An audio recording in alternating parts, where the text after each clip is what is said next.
Students, জীবনে এমন কিছু ক্ষতিকর পদক্ষেপ থাকে যেটা নিলে জীবনের কিন্তু ক্ষতির দিকটা বা ক্ষতির সংখ্যার দিকটা কিন্তু বেড়ে যেতে পারে, এমন কিছু পদক্ষেপও থাকে।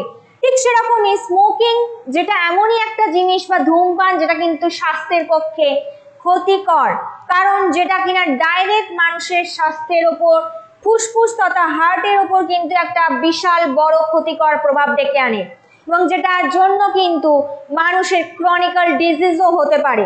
তো তাই জন্য সচেতনতা বাড়াতে এবং স্বাস্থ্য সচেতনতার দিকে উদ্দেশ্য করে ধূমপানকে কিন্তু নিয়ন্ত্রণে রাখতে হবে, এবং এই বিষয়ে স্মোকিংটাকে কিন্তু প্রচন্ড পরিমাণে কন্ট্রোলে রাখতে হবে।